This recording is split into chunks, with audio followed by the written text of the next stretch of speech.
guys, kagana na jeepney guys, oh.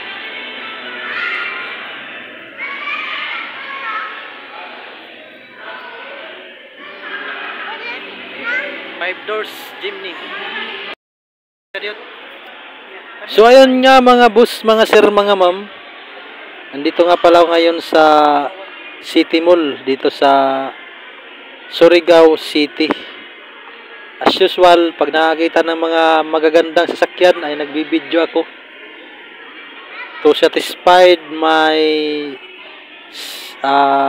pananaw. Pananaw. So ibig kong sabihin para mayroon din kayong makita na mga ganitong mga video. So yung iba naman kasi bibihira nagbibideo ng mga ganito, maliban na lang doon sa mga nagbibinta ng mga ganitong sasakyan. Siya nga pala mga boss, hindi ako nagbibinta ng mga sasakyan na.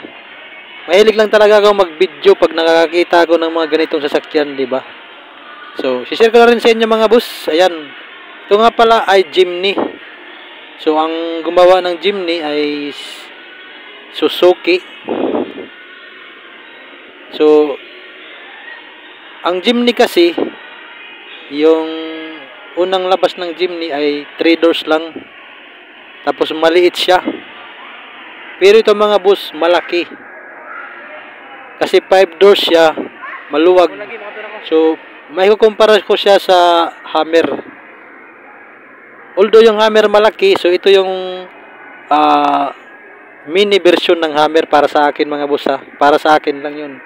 Kasi kung titingnan mo talaga, may kahawig siya sa Hummer. Diba ang ganda niya? Ang ganda, pugi. At saka kung gusto mo ng mga trail, akyat sa mga bundok, ito yung sasakyan na pwedeng pang off-road. Siyempre, pwede rin sa mga highway, yung mga magandang daanan. Kasi napakaganda ng ano niya mga boss eh. Kung baga, versatile siya. Kahit saan mo dalhin, pwede, di ba? Mga nagbabaha na mga lugar, pwede ito mga boss.